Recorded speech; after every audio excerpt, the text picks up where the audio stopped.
Hello everyone, welcome to दीक्षा शाला।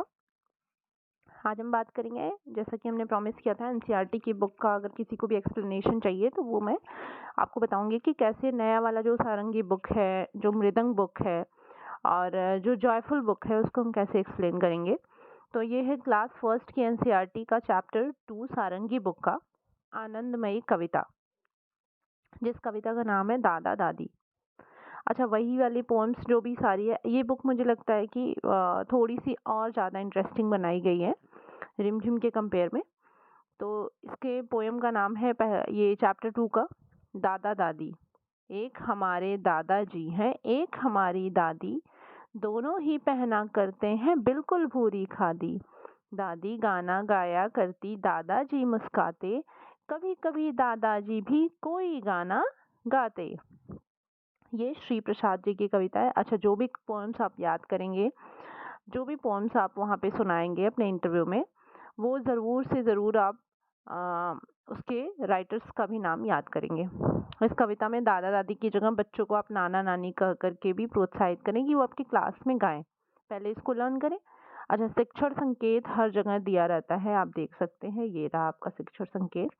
हाव भाव सहित कविता पाठ करके बच्चों को अभिनव के लिए भी प्रोत्साहित करें, मतलब वो दादा दादी बने, नाना नानी बने और ऐसा करके दिखाएं।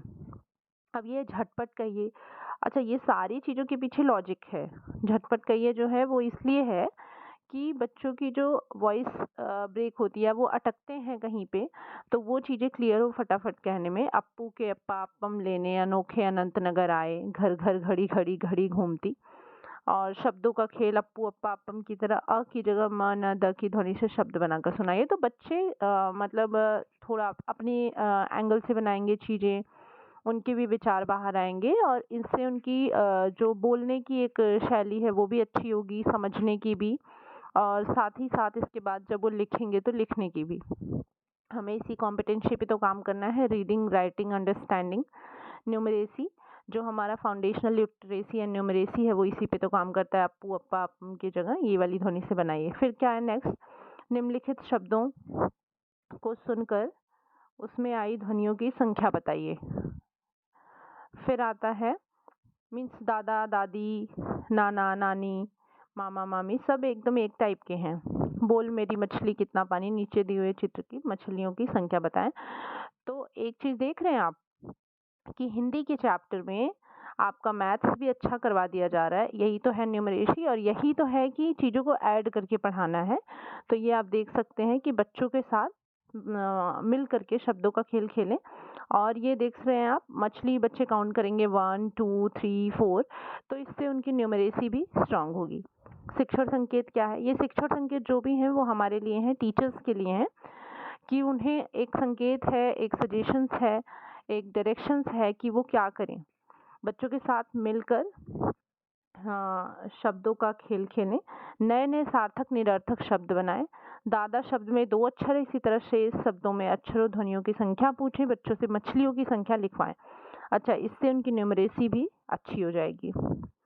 आओ सुने अपना अनार, इन शब्दों में पहली ध्वनि कौन सी है? फिर ये देखते हैं, इसमें ये देखिए कितना अच्छा दिया हुआ है ये जो एक्सरसाइज है, कि जिसके पहली ध्वनि अ है उसके आगे टिक लगाएं। तो अ से अनार, अ से अमरूद, अ से अदरक, ये टिक करेंगे फटाफट। माँ है, ये दादा है, ये घर है, तो इस पे टिक नहीं करेंगे। फिर आता है खोजे और जाने। दादा दादी और नाना नानी कविताओं को अपने परिवार के किसी सदस्य को सुनाएं, उनसे परिवार व घर से जुड़ी कोई कविता कहानी पूछें और सुनाने को कहें।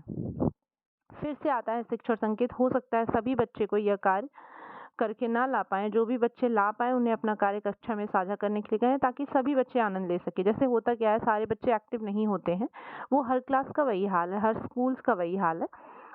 तो आप उन बच्चों को, जैसे हमारे इंटरव्यू में भी पूछा जा सकता है, कोई आपने चलिए कह दिया, वो बच्चा नहीं करके आया तो आप क्या करेंगे? तो जो क्लास में बाकी बच्चे करके आए हैं वो अपने अनुभव को साझा करेंगे, वो उस क्लास में उस कहानी को, उस कविता को सुनाएंगे, सारे बच्चों से शेयर करेंगे, तो उन बच्चों को भी वो चीज़ें याद हो जाएंगी। ये चैप्टर कंप्लीट होता है। एक्चुअली क्लास फर्स्ट का है तो बहुत इजी वे में बनाया गया है, आप भी समझ ही सकते हैं। और मुझे लगता है इस एक चैप्टर से आपको थोड़ा आइडिया मिला होगा कि हाँ, अगर हम एनसीईआरटीज़ पढ़ लें तो हमें कैसे पढ़ाना है, ये भी हमें किसी से पूछने की ज़रूरत नहीं है।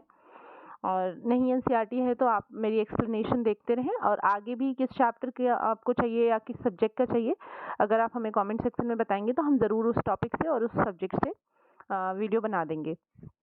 और रही बात कि नई एनसीईआरटी का रोल कितना है, तो रोल बहुत है, क्योंकि ये बुक आज नहीं चेंज हुई है, काफ़ी दिनों से चेंज हुई है।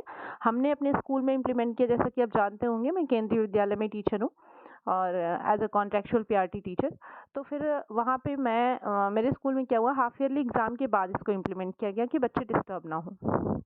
तो अभी इम्प्लीमेंट की गई हैं, लेकिन ये बुक जो आया है मार्केट में वो बहुत पहले नहीं, मतलब इस सेशन के तो बाद ही स्टार्ट हुआ है, लेकिन 1-2 महीने हो गए हमारे इंटरव्यू तक होते होते, वो 2-3 महीने हो जाएंगे। तो अगर हम सडन वहाँ ये कहते हैं कि अरे ये बुक है, तो फिर उन्हें लगेगा कि हम तो इस दुनिया में एग्जिस्ट ही नहीं करते, मतलब इस दुनिया, मतलब केवीएस की दुनिया में, एनसीईआरटीज की दुनिया में हमें कुछ नहीं पता है। इसलिए हमें इन चीज़ों से अवेयर होके जाना है और एटलीस्ट सारे चैप्टर्स से एक बार गो थ्रू हो जाना है। आई होप इस वीडियो से आपको हेल्प मिली हो, एंड थैंक्स फॉर वॉचिंग।